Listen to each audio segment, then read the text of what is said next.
Okay, welcome everybody. This will be the first episode of the solo game Tyrant of Zhentil Keep.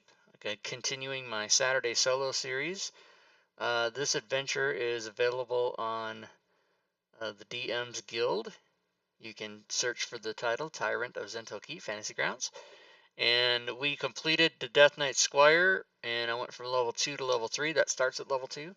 So now we're at level 3, and we are going to play this. Just a little bit of a story for those of you watching either live on Twitch or on YouTube after the fact. Normally I stream this show live. However, I am house sitting at my sister's house and her internet is dog shit. And so I am recording this early and then uploading it to Premiere on Twitch and then adding it to YouTube later. So if you are watching this on March 31st, 2018 at 6 p.m. Pacific, 9 p.m. Eastern for that hour, then I am actually not here right now. This is not live, but you guys should be able to enjoy the show for that hour that is normally scheduled. So, let's dive in. Tyrant of Zhentil Keep. Let me look at my character real quick. Boom. Here he is. Eglith Bear Killer. He is a 3rd level rogue, and I rolled that up randomly, so I'm still playing the 3rd level rogue that I rolled up randomly. Boom, boom, boom, boom, boom. And let me just familiarize myself really quick with what he has. Cunning action, expertise, fancy footwork, military rank. Rank is not asked. And what does that do again? You can add your charisma modifier to your initiative rolls. Okay, so I already set that up. I believe I have that in the combat tracker. Yes, I do. Initiative 2. And sneak attack, excellent. And sneak attack is 1d6. When does that go up? I need to look at the rogue table. Does it go up at 3rd level? That is what I need to know. Rogue sneak attack. I believe it does go up. 3rd level. Ooh, 2d6. What's up, bitches? I'm going to go right over my actions tab and change my sneak attack to 2d6 instead of 1d6. That's right. Now I'm more powerful. All right, so let's see. Abilities. Yeah. Swashbuckler. That's that thing where I can run away without being op attacked, right? Focus on the training of the art of the blade, relying on speed, elegance, and charm. A swashbuckler excels in a single combat and can fight with 2 weapons while safely darting away from the opponent. Now, what do I fight with? I have 2 daggers. I have a dagger and a dagger offhand, okay, because I haven't got any other weapons yet. Swashbuckler relies on a good understanding of the D&D rules to realize its potential, specifically when it comes to fighting with 2 weapons. Other characters must use action to disengage, but the fancy footwork feature of the swashbuckler bundles a more limited version of disengage with your attack. This allows you to use your bonus action to fight with 2 weapons and then safely evade each foe you attacked. Yeah, that's awesome. All right, and then the last thing I have is these I don't need to worry about that. Mountain born, natural athlete, powerful build, Stone's endurance. Okay, we got all that. Stone's endurance is on there. That's a thing where I get healing back if deal with. Oh, I see. Okay, and I believe I get to rest because it's a new adventure. So I'm going to take a long rest. I should be all back up to. Okay, here we go. Image cover. Let's see. Here's Tyrant of Zhentil Keep for Fantasy Grounds. I converted this module myself, but when I convert these modules, I do my best to make sure that everything looks good and is presented right and has the right links and everything in it, but I do not internalize the story. I don't read it. And even if I do, I have such a shit memory that I'd forget it anyway. And I converted this. Let me actually. Well, no, we don't know. It was about a month or a month and a half ago, I guess. Okay. So here you go. Tyrant of Zhentil Keep by Paul Bilmer. Fantasy Grounds conversion by me, Rob Toohey. Here's all the credits. Here's the D&D disclaimer. That should say 2018. I don't know why it says 2016. What the hell, man? All right. When playing this adventure as a solo, players may find story entries having items rather than parcels. When treasure refers to gold pieces, silver pieces, just add those manually to a PC sheet. It's easier and quicker than using a parcel. Yeah, that's true. Oh, I wrote this. On the combat sheets, the author refers to AOO. This stands for Attack of Opportunity. Note, you should have your D&D 5e SRD data module open in your library to make use of some links. Oh, well, let's get that open then. Modules. Let's close what we don't need, shall we? Loaded. Got everything loaded. Holy crap. Okay, well, yeah, it doesn't matter. We don't need Death Knight Squire because I already did that. All right, I'll just leave all that other crap open. Okay. Here we go. Next one. Oh, snap. Is that me? Is that a huge dragon that's going to friggin' kill me and then eat me? Oh my god. Welcome to the second in our series of solo adventures, Tyrant of Zhentil Keep. The first installment in a two-part game book quest for D&D 5th edition. Briefly, this is a D&D 5e adventure designed for one level 3 player without a DM. It can also be played by 2 players with a DM plus 1 adventure, or even as full campaign with multiple players, but it is primarily designed for solo player. The written narrative entries in this book serve in place of the dungeon master. Let's open this up a little bit more like this. Okay, now I gotta find my place again. Holy God.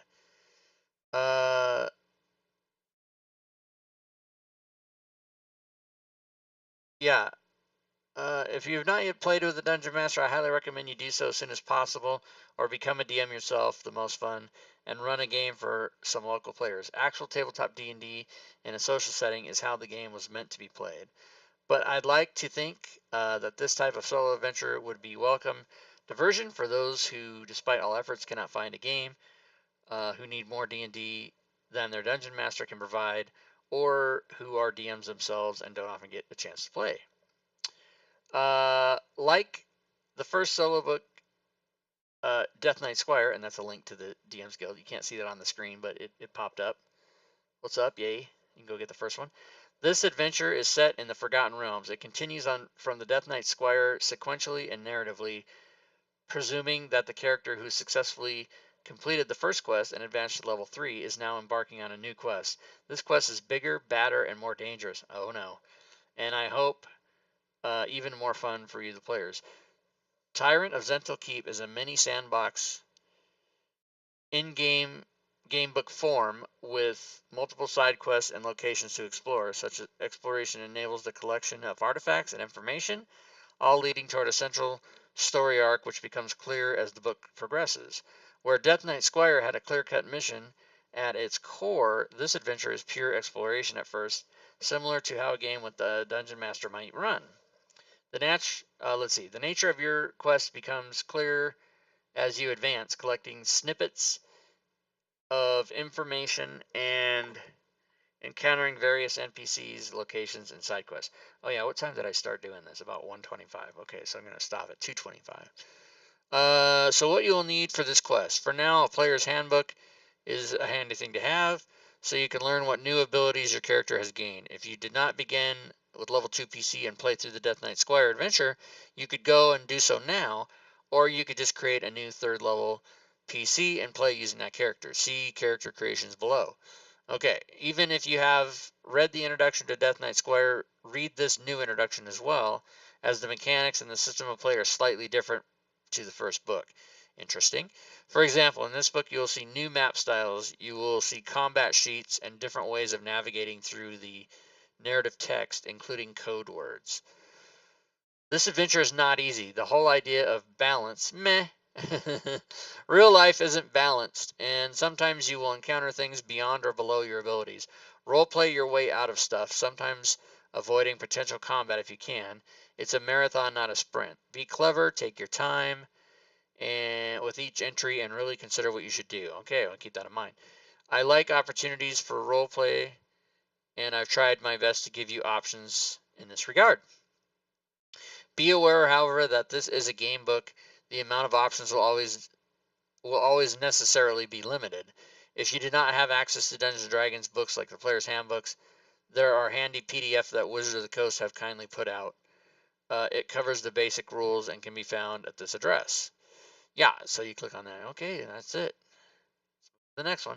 I'll bring some water here real quick. Multi-part adventure.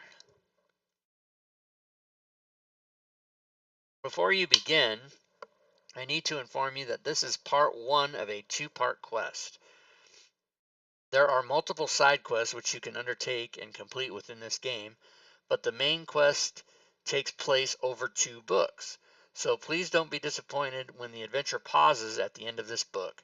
I was initially going to make this adventure in 1 book, but several authors advised me to split it into 2 parts. The next book, Citadel of the Raven, will complete the quest. Rest assured, I am working to get this out as quickly as possible. You can expect it early in 2018. I would say, and I spoke with the author, so this is being filmed March 31st, 2018, and I spoke with him today, and he said that he figured it would be about a month, which would be end of April. So I would say for sure sometime in May he'll have the PDF done, and then if he asks me to do the Fantasy Grounds version, probably by the end of May I would say it would be ready. So I'm glad he stated that, because you don't want to do what Lord of the Rings and Empire Strikes Back and everybody else, and you get to the end of the movie and you're like, wait, there's more? Oh, crap. Okay, maps. Important note, don't look at the maps until you are specifically directed to. You will only be spoiling the surprise and gameplay for yourself. All right, makes sense. This adventure is played using 2 booklets. Well, if it's a PDF, it would be. The adventure booklet, which contains numbered entries that form the narrative base of the adventure, and also map entries and combat sheets. The maps booklet, which contains maps of the PC's journey through the game, as directed by text. You may use these with tokens or simply as a visual reference. The choice is yours. And of course, we've converted to Fantasy Grounds, so it will be a little bit different because we'll have all the maps and tokens. If you have access to a printer, you can print the maps booklet, preferably in color. That's the British way, or the Australian way, or any other way besides the United States, for the physical tabletop experience. Or if you want to pursue the quest from your laptop or tablet, there are PNG files from the maps provided in compressed zip files. Just load the map and you need into Fantasy Grounds or whatever, and then text directs you to that map and place it, move it your tokens. Yeah. Okay. So he had actually written that with this in mind prior to me actually converting it into a straight Fantasy Grounds module. You could still have done it with the PDF and just use the maps. The PDF contains active links that you click to move on between entries. In the maps booklet, you will sometimes see numbers placed in little pieces of parchment. These represent numbered entries that you can turn to those entries in the adventure booklet to explore those locations. Or to move the adjacent maps, it will all become clear once you start playing. Okay, editor's note. Obviously, some instructions are for using the PDF, so keep that in mind as you read. Yeah, I think that was me. All right. Spawn points. On the battle maps, you will see little circles with letters inside them. These are spawn points for monsters, NPCs, and PCs. This is where they start for the encounter, but they are not stuck there. Once spawned, they move anywhere you want up to their allowance. Okay, makes sense. Tokens. If you are playing on a tabletop style of adventure with this printed master booklet, find something to function as a PC and monster tokens game. Okay, we don't need to worry about that because we already got the tokens. Grid. With each maps feature the grid square. Okay, 5 feet. That's pretty good. Progress points. What? Oh, that's a little hourglass. I see what they did. Occasionally, you will be asked to keep track of a new stat, progress points. This score measures time, and time is of the essence in this adventure. At various points, you will only be able to complete a set number of tasks in a given time period, each consisting of 1 progress point. This will become clearer as the game progresses. For now, create a box in your character sheet marked progress points and leave it empty. All right, we're going to do that. I might just use the note fields. The notes. Yeah, we'll do that. We'll put a progress point right down here. Progress points. And okay, very good. All encounters in this adventure are managed via use of custom combat sheets, which are found in the back of the adventure booklet. But don't look now. They progress you through the series of events and make up each encounter, which can take many different paths. You will need to roll dice, saving throws, and other appropriate rolls for yourself and any enemies. Keep in mind that not every encounter is what you would call balanced. You will enter some dangerous places in the course of this adventure, and you blunder into somewhere you shouldn't be. If you blunder into somewhere you shouldn't be, you may end up paying for it with your life. Oh, shit. There are several encounters which, if you find yourself in them through foolishness or poor judgment, will result in your almost certain death. However, I have tried where appropriate to provide opportunities to escape and other solutions to combat encounters other than just hacking away and hoping for the best. Yeah, murder hobo. I like it. Alright, flanking. Unless otherwise stated, flanking rules are used in every combat encounter. Oh. Yikes. So we know about flanking. They are used. I hope I have allies, otherwise monsters are gonna flank my ass. Death saves. There are no death saves in this adventure. Oh. Unless there are 2 or more PCs, see below, or an NPC present. If you die, you will simply have to roll up another PC and try again. Oh, fuck. Max hit points. To balance out the above rules of no death saves and to account for the fact that there is only one of you, we've added the additional rule that when you level up, you take max hit points instead of rolling. This rule has been introduced in this book and was not there in Death Knight Squire. It keeps the combat a bit more interesting and means you're not so squishy. So take max HP for every level in your PC and your con mod too. If you play Death Knight Squire, you may retroactively award max HP to the character. Aha! Alright. So my hit die is an 8, I believe. Yeah, that's an 8. So I'm level 3, so that's 24 plus my con. Oh, wait a minute. What? Yeah, how come I already have 24 hit points? All right, my con would be 6, so I'd have actually 30. 30 hit points. Okay, so I only get 6 extra. All right, very good. Multiplayer and DM versions of the quest. If you are playing with a friend or 2-player, death saves are allowed. To make the game more balanced, you should also double the monsters unless fighting a significant villain or boss. They will be marked as such in the text. In that case, you should increase the villain's boss's AC by 2 and its hit points by half as much again. Also, ignore the max HP rule for your multiple PCs unless you want a really easy adventure. Okay, so we're not doing that. We're just doing me. When the narrative text calls for skill checks, both PCs get to try, but the DC is raised by 2. Also, keep tabs on who's interacting with. Okay, we don't actually really need any of this because we're just doing a solo adventure. You can run this DM+1. The DM keeps the adventure booklet to himself, runs the combat, and both DM and player have the maps book visible. The DM can, okay. You could also combine both of the above methods and run this as a DM's adventure with 2 players. Beyond that, I'd leave the math up to you. The maths. That's a very British thing, the maths. All right. DM ideas. Oh, what? Hello. There's some dwarf people and whatnot. Okay. DMs, if you're running this adventure for any number of players, okay, this is not going to apply because it's just me. Okay, you could replace the entire map. No, okay, that's not going to happen.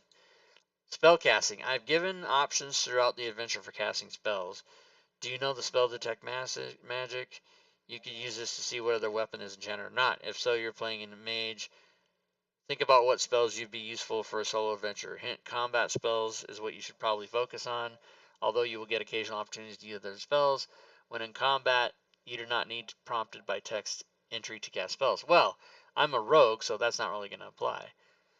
Ooh, I'm crying. My eyes are tearing up because it's like so dry in here. I'm trying to drink this water. So feel free to cast spells even if the text does not call for it. Use common sense. For example, if you want to cast Featherfall to prevent fall damage, but the option is not given, still go ahead and cast it, avoiding the damage. Okay, makes sense. What would a DM do? And keep track of your spell slots. Okay, so not a caster, so I don't need to really worry. Resting and healing. Opportunities will be given to rest at certain points. Follow normal rules for resting and recovering HP. If you have healing abilities, lay hands, good berry, cure wounds, or healing potions, use those when you like as appropriate, following the same 5e rules. Okay, great. I think I do have a couple healing potions, or maybe only one. Maybe none. I don't know. Let's find out. Healing potions. Ooh, no, I used them. I don't have any. I have 0. Oof. Did I get money? Do I get anything? Skill checks will be asked for when appropriate, okay? Non-dark vision PCs, which I am a Goliath, so I do not have dark vision. If you are playing a character without dark vision, then you will need torches. When you are in combat situations in dark places, you will not be able to wield a two-handed weapon or shield and a weapon simultaneously, and you will not be able to use two-weapon fighting. Boo! Unless that space is eliminated in some way. Outside, there will always be a small amount of light, so when you are entering dark places, it is presumed you are always kindling a torch. Otherwise, entering such spaces and encountering scenarios is basically impossible. This rule is circumvented if you happen to find some aid to vision within the adventure. Now, let me just check. I can't really remember my last adventure, but did I find any good? I don't have any attuned magic items. Arrows, backpack, bedroll, cloak of protection, clothes, daggers, dice set, green, fungi mushrooms, no. Holy symbol of Amantor. Does that light up anything? No.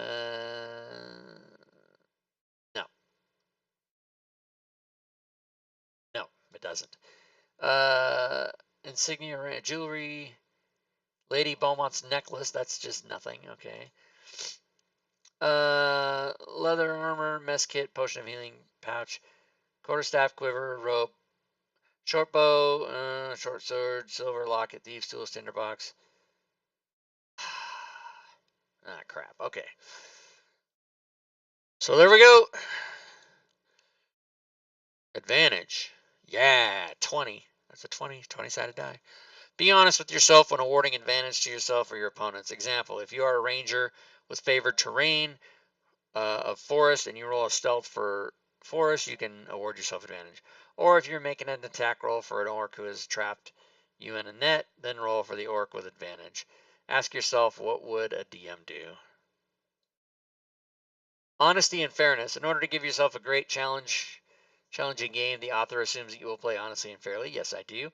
This means letting the dice fall where they may, keeping track of spell slots, etc., etc. Running monsters true to form. You're really only cheating yourself if you don't. That's true. 20. Other issues. Any other issues while you're not sure of the judgment? Yeah. Just exercise common sense and ask yourself. I think it's supposed to say, what would a DM do? Oh, wait a minute. What would a DM do? There it is. This should be your guide when in doubt. Okay. Journal. A good idea is noting down clues from information that you think might come in handy later on, and they are there. Clues and important bits of information are peppered throughout the adventure, so the more you are paying attention, the higher chance you will succeed. Okay, so let's get some notes going here. Let's get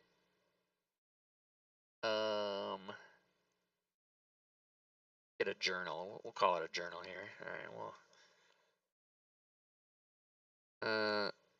hotkey that and stick it right about there and see what we get. Okay. All right. Next one is classes and feats and abilities. Oh no, class feat. Obviously in D&D, classes have special abilities. A cleric's turn, undead ability, a paladin's divine sense, and so on. Where possible, I have tried to work these into the story, and you should feel free to bring these into combat and other situations when called for. If there's undead nearby, the text might read, "Are you a paladin? If so, go to entry this." And then the text may inform you that your divine sense is activated. There are also feats which are mainly used during combat. With these and other feats that you can use independently, you do not need to wait to be prompted to by the adventure text. Use them whenever you see fit. Okay, go with it. Hey, feel free to improvise. The last thing I want this adventure to be is too prescriptive. Even if there's no DM, you might decide that the monster you're fighting does something different. even if it's not so great for your PC. If it's in the spirit of the game, go with it. Reference information. Occasionally the text instructs you to refer to the player's handbook or dungeon master's guide. If you are serious about getting into D&D as a hobby, these are essential for you to own. If you don't have them handy, however, you can just find most things through an internet search of a relevant term or item. Okay. Say term or item? Yeah, term or item. Eyes, my eyes. Another way in which this adventure differs from Death Knight Squire is the inclusion of multiple side quests. Throughout this gamebook, there are quite a few little side adventures that you can participate in that are supplementary to the main adventure, ensuring extensive replayability of the module. You generally keep track of them via the use of code words. Keep an eye out for these. Rest assured, you will know the main mission when it presents itself. All right. My mouse. Confession time. I may have gotten a bit carried away with this number of entries, a little under 500. Yeah, there's actually more than 500. I think this is definitely, oh no, maybe it is four, what is it? Let's find out. Let's find out. The number of entries is 493. Holy shit. There's 493 entries in this game. Unbelievable. It took me forever. Forever. This next one's going to probably be bigger. I think this is definitely in the running for longest D&D solo adventure ever written. I have no idea if it is or not. But I think the level of detail ensures replayability. And even if you think, let's see, even if you choose the same path on subsequent playthrough, there are still multiple courses of action you can take on those paths, rendering the number of possible routes through the quest practically endless, even more so if you're playing as a different PC every time. That is awesome. Alright, character creation. If this is the first time you're playing one of the solo adventures, please create a level 3, equipping them with gear. In addition to that, let's say you've already completed the quest and received 300 gold to spend on what they want. That's interesting, which they did straight after the quest. Consult Player's Handbook, D&D, armor, weapons. Okay, so does that mean I get to up my money to 300? Let's see. If you play Death... Oh, here we go. You will have already leveled your character in preparation for this quest and gained loot, which you can use to buy items during this quest. If you have not done so yet, take them up to level 3 now. Another small change in Death Knight Squire XP was awarded after combat, but starting with this adventure, it will be awarding XP by milestone. Expect to level up the successful completion of this quest. I'm envisioning this series being sequential and going for a while, so your story will be formed within these adventures, but please also come up with a compelling personal backstory and background for your characters, just because it's fun and helps you enjoy the character. Your backstory will give the events of... Okay, so I think he's going to let me sell my... Because I did get some treasure. I got some... Let me sell this crap. Let me go through and sell right now. Green fungi mushrooms, those weren't worth anything, and I don't know that they come in handy later. Holy symbol of Amantur, also not worth money. Jewelry, worth 10. I'll keep Lady Beaumont's necklace. Yeah, that was worth 700. Okay, so standard thing is to get half. You get half, so I'm gonna give myself 350 for that necklace, and I'm gonna remove it. And 350 plus 60 is 410. Sold the necklace. So I don't need this jewelry. I'm gonna sell that for 5 because it's worth 10. So 460 or 415. Boom. Now we're talking some cash. No. All silver locket. Just the legible inside a covered locket. Yeah, that was. Oh, but it's not worth anything. Yeah, there's no money. God damn it. All right. Thieves tools. No. Trophy. No. Water ski. Okay, so I got all of my money. Okay. I'm not gonna put restrictions on race or class. Go with whatever you're feeling. PHB plus one source. Okay, we're gonna skip this because we already made the character. Skipping it. I do not include feat options for non-core classes in the adventure text. I can't possibly account for every known class and feats by level and still keep the adventure entries in a manageable size. So if you're playing a non-core class, and in generally really accept that you won't be able to do everything that you can think of. Oh, okay, that's just the nature of style play. Enjoy Zhentil's Keep for what it is. With all that out of the way, let's get to the adventure. Yeah, we spent 20 minutes going through this crap. Okay, what's this? Oh my god, a friend guards the treasure? Yeah, he does. Give me that. I want this chest and that chest, and I want all these coins, and I want you to die, you dragon. You dragon beastie. Backstory from the shadows. Flight from shadows. Okay. Oh, there's me with my sword, I guess. Standing on the edge of the... Oh my god, what the fuck is that? That's cool looking. Alright. Map. West Moonsea. Okay, here we go. Let's mark the map down here. Let's give that a hotkey. We'll take a look at... Oh, there's Zhentil Keep. I don't know where I am. Well, I guess we're going to find out. Alright. My nose is getting stuffed up because I'm talking, and my eyes are running. My eyes are running, everybody. I'm probably getting sick. But we're going to go till... What did I say? 225? Fuck, I don't remember. Alright. You wander far. At some point, you cross the Anarok Desert. The year changes to 1350 DR, halfway through the century, and certainly in the end of a momentous decade for Faerun. So much has happened. The departure of the elves from Cormanthor, the rise of the Witch King Zenigai from there. Okay, the end of the age of humanity itself. But these things are far from your mind as you toil across the dry, wasted landscape of Nethril. Heading east, sometimes northeast, as the wind takes you, but then again, not heading anywhere really, just walking. You have seen much already, and for a while you have the feeling the shadows are on your tail, so you keep walking, trudging on until the weight of those shadows begins to lift. You cross the Anarok. Several days at a time pass when you see not a soul. You embrace the solitude and spend that time talking around to yourself about everything you have encountered and everything that you have learnt so far in your life. Many oh my god, it's so sad, you guys. It's so sad. Many realizations crystallize during your crossing of the Anarok, but soon enough you begin to crave the company of another being. Yeah! A friendly humanoid, really. Oh, okay. I turned it into a sex thing right away. As your supplies start to run out, they do? Your solitude oh yeah, because I'm weeks and weeks. Your solitude becomes a threat to your survival. On the third day after your water skin runs dry, you see a dot. No, several small dots on the horizon, traveling towards you, oscillating like specters across the dry, hot distance.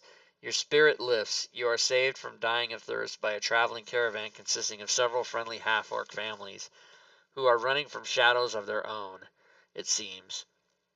They tell a tale of persecution in the lands you are about to enter. They speak of tyrants, powerful despots, and secret networks. The word Zhentarim is mentioned several times, usually in conjunction with the name Monsoon, which makes you weigh for a moment the option of turning south and avoiding what lies ahead. Okay, I'm just going to jot down Monsoon. Say that's a bad name. That's going to be my note to myself. That thought enters your mind, but for a breath, following which you chide yourself for your cowardice. No, ever since you set out on this journey, you were resolved to simply keep walking in the direction you had chosen, and now your resolve is firmer than ever. Whatever crosses your path, you will deal with it as you always have, with keen instinct and prodigious skill in combat. You're damn right. You say goodbye to the caravan and continue slowly. Civilization, or at least the remnants of it, begin to emerge from the shifting sands. Ruins of Netherscape spires and plain of the standing stones bear witness to the great civilizations that once prospered here. When great cities hovered above the desert floor, the great floating city of Ultanther, now lost somewhere in the shadow plane, was the greatest of these. You walk on and wonder to yourself if this desert has an ending. When slowly the landscape begins to change, endless sands giving way to grassy hills, the color of wheat. Oh, You don't say. Then suddenly, as if springing from the landscape itself, a great emerald forest rises before you, stretching far north. You enter the border forest, continuing east. So I'm thinking that I was walking along and got to here, I guess. And after 2 days of peaceful travel through its green depths, you emerge, seeing before you a river. Oh, I know. No. I was going east, and then I come out. This is where I come out, right here. I come out like right down here. Yeah. Okay, I got you. No, I'm hip. I'm hip. Uh, Seeing before you a river winding its way through the pristine landscape towards a huge inland body of water. Okay. And a locked sea, the Moon Sea to be precise. You'd always known it was here, but nothing had prepared you for its grandeur. You walk following the River Tesh, and traffic on the road picks up. Okay, so I'm on this road walking along. Yep. Okay, good. Let's see. You see numerous farms dotting the landscape, and on the faces of these simple folk, you read the lines of worry, of hardship, and oppression, in stark contrast to the beauty of the land that you travel through. After 3 days, you reach a town called Teshwave, right here. Boom. Circle around that. Okay, good. Teshwave right there. Where you spend the night and replenish your supplies. Oh, good. Replenishing my supplies. I'm just gonna do a real quick thing, and it's just a minor thing, but I'm gonna give myself 10 torches right there.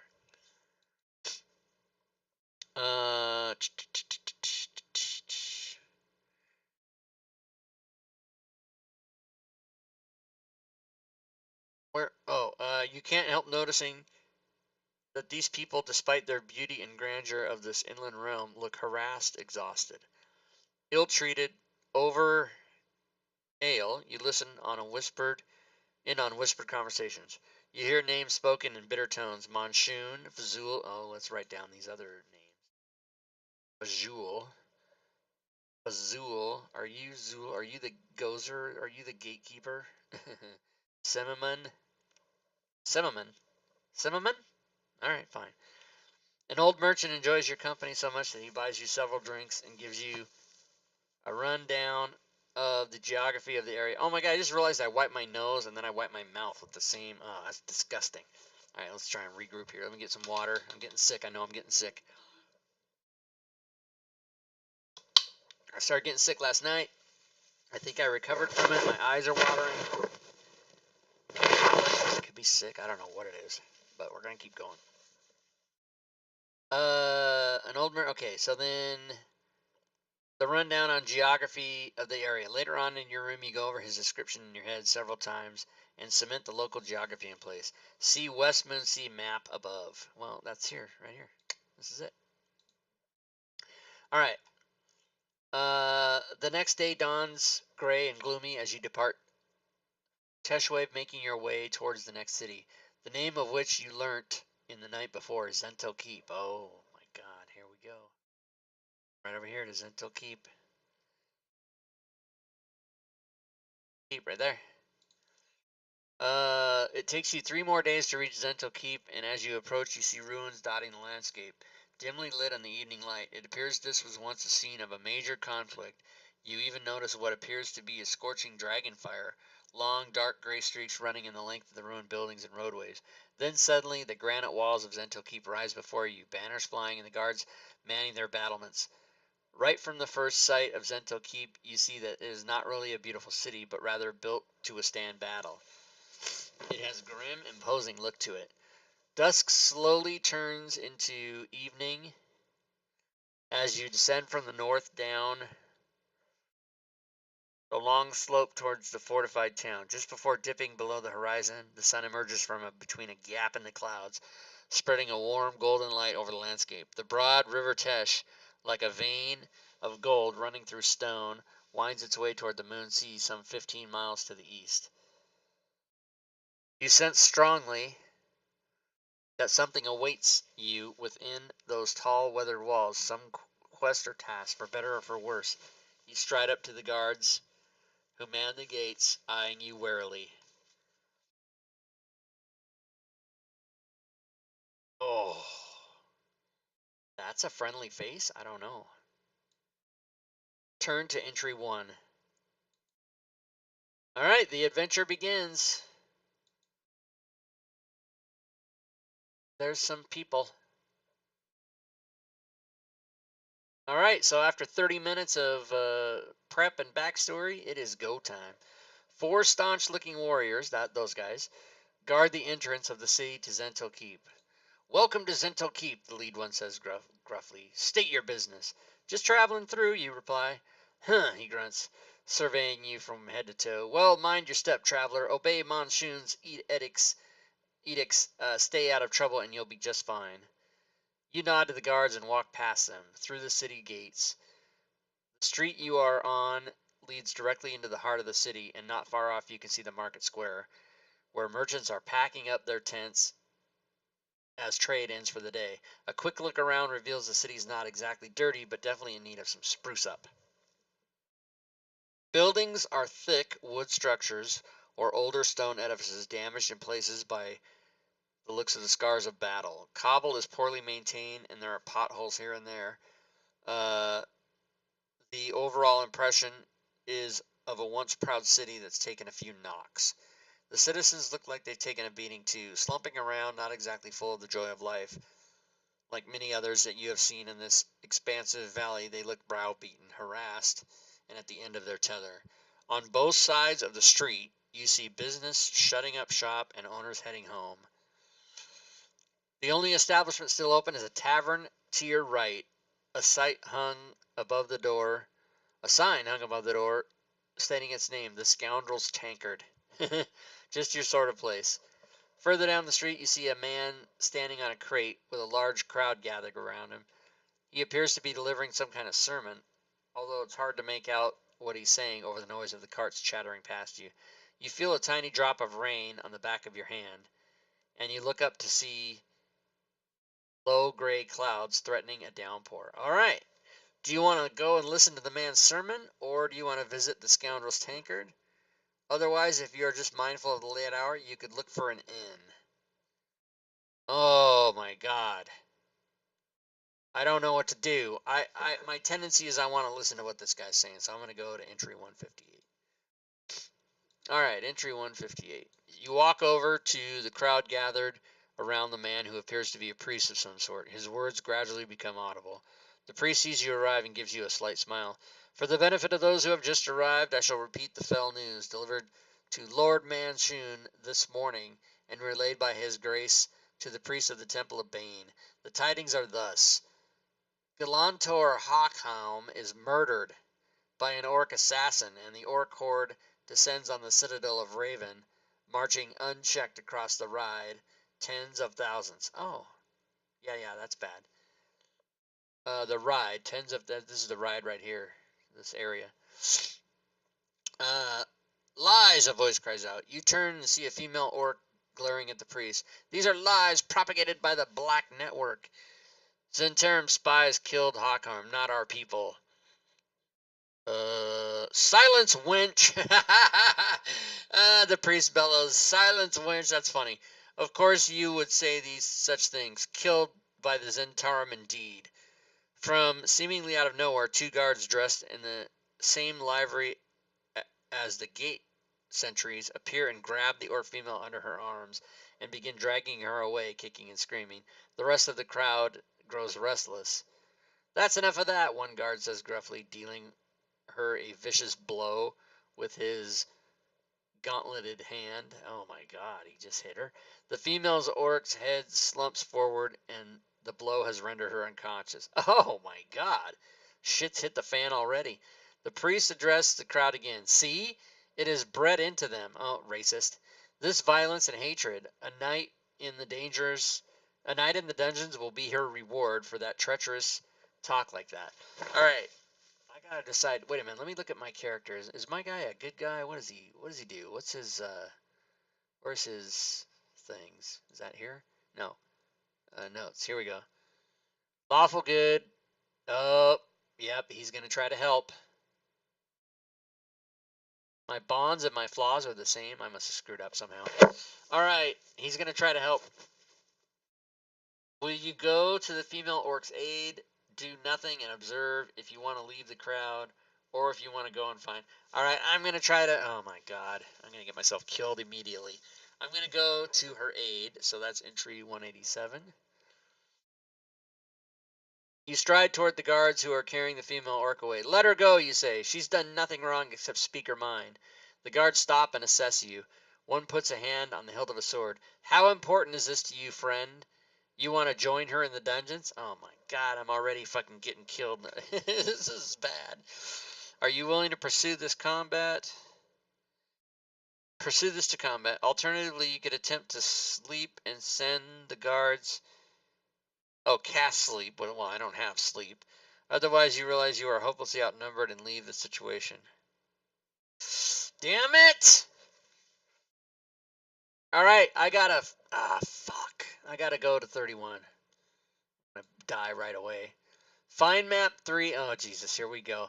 Find map 3 in the maps booklet and go to Zentar Guards 1 combat sheet and do battle with 2 guards. Oh my God, here we go.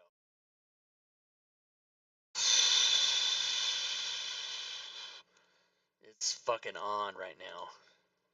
It's on, everybody. Alright. You are foolish to take us on, the lead guard says. You'll either die or be tortured for this. Manchun does not take kindly to those who defy his Zhentilar. 2 warriors brandish their spears and attack. Oh my God. Alright. So here's the encounter. I should... Yeah, oh, that's so cool. Okay, there's the encounter. They appear in their space. I go in my space. Got initiatives. My initiative was already there. I'm going to roll initiative, actually. I may do better or worse. So let me get my sheet up. Make sure. Place tokens. Guards you encounter. Roll initiative for yourself. And once for both guards. Okay, well, the initiative gets placed for them when they get put in the combat tracker. But I am going to roll initiative. It didn't really change much. Okay. So round 1. First up is this motherfucker. Zentir City Guard 1. Let's see. The guards make melee, not ranged attacks with spears and constantly try to flank you. On their turn, they move as close as possible to you in the shortest route, using the dash if needed. If you are flanked, they attack with advantage. Once per turn, if you or the guards move, roll a random d6. Combat continues until the guards are defeated or until you are 7 hit points or below. When one of those things happens, see below for the entry number. Okay, so once per turn, if you or the guards move, roll on the random table. When do you do that? Do you do that at the end of turn? Oh, I guess when somebody moves. Okay, so this guard is up. Guard number 1.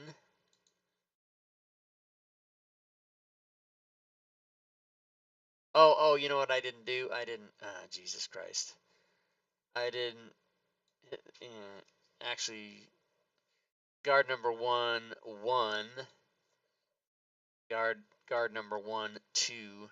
Because I didn't put in the options to number the NPCs. So let's do that. Give me the option screen. What the hell? Hello. There we go. Okay, so let's go down to combat. Not group, but we want on.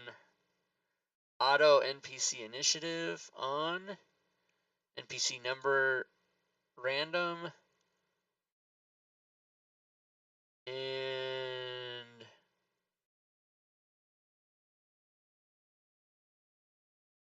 Okay, that should be good for now. Okay, so he's obviously going to move up to around behind me, and he is going to attack me with his spear.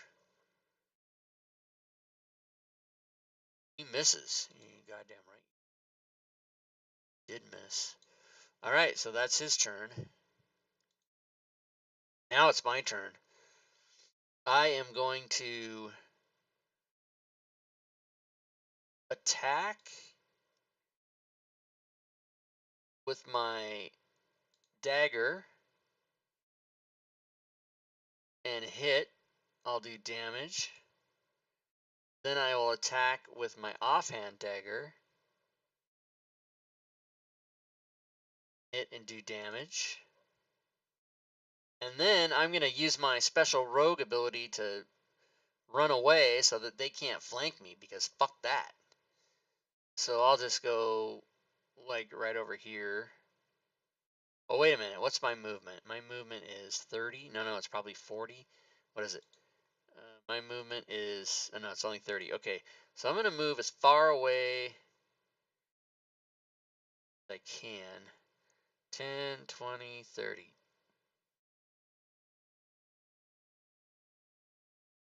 So the rules will get kind of janky here, because what do you do when,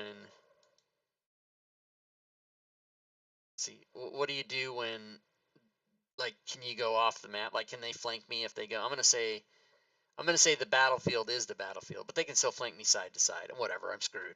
All right, so I did that.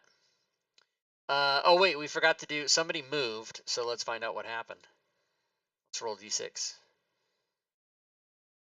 One of your enemies trips on a stone. Advantage on your next attack on them. Yeah. All right. So I get advantage on my next attack. So that was my turn. So here's this guy's turn. He's going to come running down here. And he's going to try to attack me with his spear. Now it says once per turn, not once per round, right? Oh, wow. Okay, so I did that wrong. Once per turn, if you or the guards move. Okay, so that guard moved the first. Okay, let's go back to the first turn. This guard moved. So I should have had advantage on my attack. And I hit him both times anyway, so it wouldn't have mattered. I mean, I might have crit, but we'll just keep going. So now, let's move this table right over here. So he moved on his turn, which means we should have rolled again. One of your enemies trips on the next stone. You have advantage on your next attack. Okay, so same thing. Oh, no. It says if you get a result you've had, re-roll unless you roll a 1 or 6. So what is that, a 4? Okay, so I'm going to roll that again, and nothing happens. Okay, so that was on my turn. Now this guy moved, so we're going to roll for him. A dog runs through the fight, tripping one of you up. Roll a d4 to determine who. 1 through 3, one of the guards. That person becomes prone. Oh, okay, so this guard was here. He got tripped up, got knocked prone, so he'll stand back up and use half of his movement. 5, 10, 15. He can still get there to attack me, but he won't be able to get down to the other spot. Okay, so now he's going to attack me.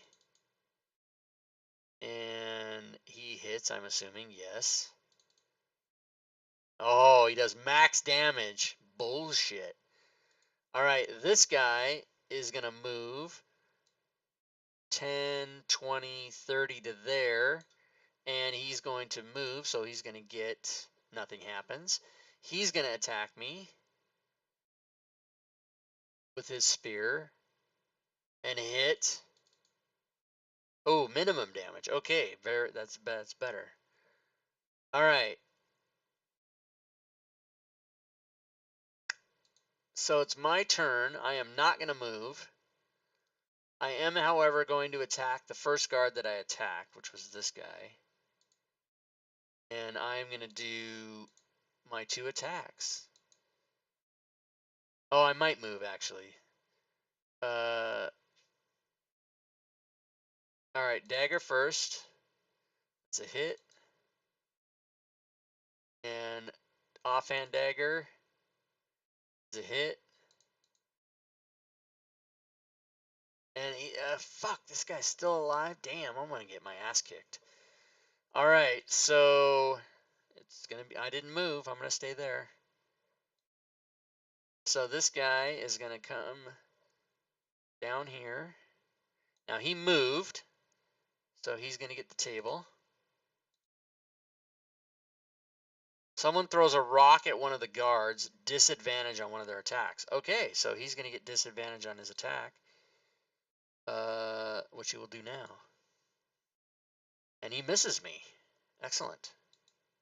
This guy's gonna move down here to flank me, so he gets a roll on the table. A dog runs through the fight, tripping one of you up. Okay. I think that's me. Yeah, that's me. I go prone. Boo! This fucking sucks. Alright, let me mark myself prone. Get my ass kicked, everybody. Alright, so he's gonna flank me, but he'll have advantage anyway because I'm prone. So let's do his attack. Oh my god, he misses. Unfucking believable. Alright, now here's a question. I'm standing up. Is that uses half my movement. That is a move, so I'm gonna roll on the table. Someone throws a rock at one of the guards, disadvantage on one of their attacks. Okay, good. So we'll remember that. But for right now, I'm gonna attack this guy. I'm gonna do my dagger attack on him. Oh, no, whoops, no, I forgot to stand up. Damn it, I forgot to take off prone. Everybody calm down. All right, just relax. Jesus, never played this game before. All right, let's try that again. Now I'm up. Okay, so still a miss. I'll do my offhand. Also a miss. Oh, bad. All right, I am going to, however, I've already rolled for the move, but I'm gonna move here. Half my movement, and they can't op me. All right. Oh, that's not true. Only the people I attack can't op me. So I'm going to have to stay there. All right, this guy's going to get disadvantage on his attacks, though. So he is going to try to spear me with disadvantage. And he fumbles. And... oh, wait a minute now. Well...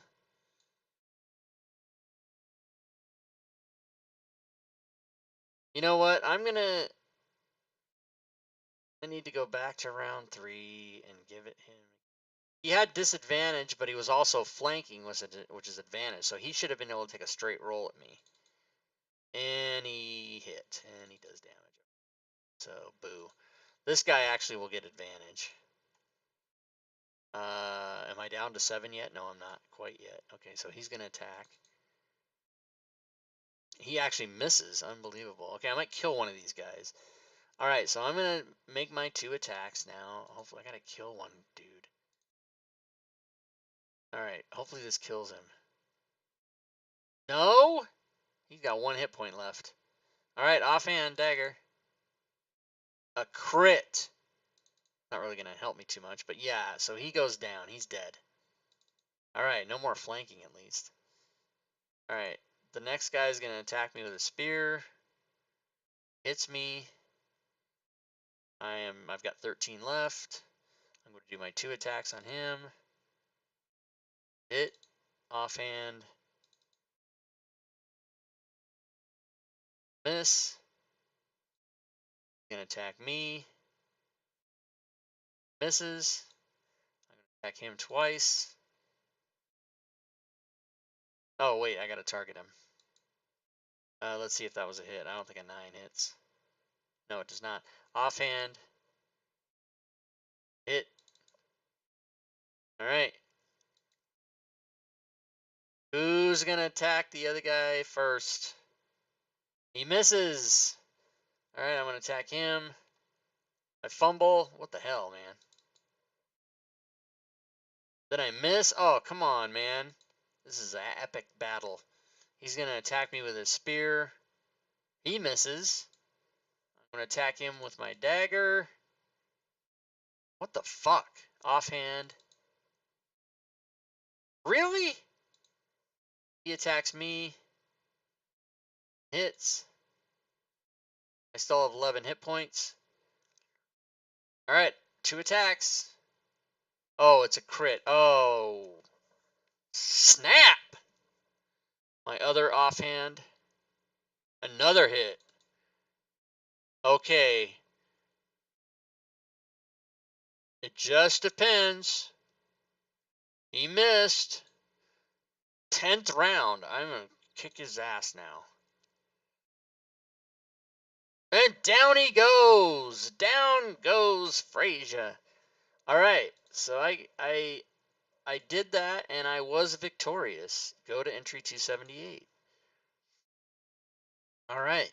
You quickly grab the female orc who has now become conscious. Come on, you say, pulling her to her feet. Let's get out of here. The mob behind you stands a little way off, unwilling to approach after you bested those guards. Dragging the orc female behind you, you move quickly and put some distance between you and the unruly mob. You see a secluded side street and duck down it. An old crone is sitting in a balcony smoking her pipe, sheltering beneath an awning to escape the rain. She watches you casually. The sounds of the mob have faded completely behind you. You stop and examine the female orc. She has a nasty gash across her temple. Do you have any healing abilities? No. I also don't have a healing potion. Otherwise, you could try to leave this orc in the care of the crone. I can't do anything. I guess I'll have to leave her in the care of the crone. You motion the old woman. Hello, this girl needs help. She needs help. The crone nods and slowly stands and hobbles forward. She crouches by the prone figure of the female orc, examines her for a moment, then looks up at you and nods. Suddenly, a young woman is by her side, as if appearing from nowhere, and together the two of them carry the female orc inside. And then you are left alone in the street. The hour grows late, and you realize you must look for somewhere to sleep for the night. You're goddamn right I do. Go to entry 6. Okay. This might be a good stopping point. I think I'm going to get a long rest here. Sleep for the night. Night is now falling on you as you start walking toward Market Square, checking the main thoroughfare and side streets for suitable inns. As you walk down the street that leads off the main street, you see a small figure slumped in a stoop. Oh no, this is going to be some kind of encounter that's going to fuck me up. Taking regular swigs of whiskey from a bottle. Oh, it's a bum. I'll roll him and take his cash. As you pass, you catch a sight of Halfling's face, and he looks absolutely miserable. You bid him a good night, if only to try to cheer him up a bit. Is it? He replies miserably. Been a while since I had a good night. Anyway, fare thee well, stranger. Oh my god. Do you stop and ask for a sorrowful character what troubles him? Or do you continue on and search for accommodation? No way. I'm all fucked up. But I'm a good guy. I gotta help him. I can't help it. I gotta ask him. You ask the dejected halfling why he's so miserable. Through the thick, drunken haze, he peers up at you as if struggling to understand. Why am I so sad? He replies. I'm ruined, my friend. Absolutely ruined. My business in tatters. You sit yourself down and question him further. Slowly, you manage to coax the full story out of him. The halfling, whose name is Wendell Wheatfields, runs Wendell's Essential Victuals, selling meats, vegetables, dry grains, and other items to various hospitality establishments across Zhentil Keep. I keep the whole city fed, he boasts at one point, but Wendell tells you that the thieves have been pilfering his goods for some time now. Here's what this guy looks like. Wendell. Oh my god. Kind of looks like me. In real life. I kind of look like that, maybe. I don't know. Do I look like that? Let me look at the camera. Kinda. I don't know. He doesn't wear glasses. Alright. I didn't realize this thing was bent down like that. I'm leaning over here like this. So, okay. So, at first it was just a sack of grain here, a crate of potatoes there, but lately they've been taking more and more. And just last night they cleaned me out completely. Everything gone. I have the capital to restock my inventory, but I can't go on like this. You discover from Wendell that he keeps all his goods in a cellar, selling from his shop front upstairs. Customers walk in off the street, and the doors are triple locked every night. There were never any signs of forced entry, which led Wendell to think that someone could be using magic to teleport in, but he soon dismissed that idea. Teleporting in to steal potatoes and flour? Wendell scoffs. Why would anyone bother when there's a bank 2 doors down? Wendell takes a long swig of whiskey. Then I found it, he says, turning to meet your gaze as he wipes his mouth with the back of his hand. Now very drunk. Or rather, my friend Ortner found it. Found what, you ask? A secret tunnel leading downstairs, stairs beyond. He pauses, shaking his head. Who knows what's down there? Thugs, most likely, stealing from my storeroom and reselling it in the black market. You ask him if he informed the city guard. Wendell laughs. The Zhentilar? He laughs derisively. They're no help, especially not to a small-timer like me. Didn't you know that Bane is the god in the city? No, friend, kindness is in short supply around here, I'm afraid, and I can't afford mercenaries. So that's me. I'm done, I'm afraid. Takes another swig of whiskey, nearly draining the bottle this time. You can't help but pity the poor fellow, and you also can't help thinking that depending on what's down those stairs, this is possibly something you could help him out with. Do you offer to help Wendell's problem, or do you give Wendell a counseling pat on the back and then leave him continue searching for an inn? All right, we have gone an hour. I'm going to make that decision. I come back. And so I'm going to make a note here about my status. Oh, wait, we don't need that table anymore. Current status. Entry 408. Make a decision.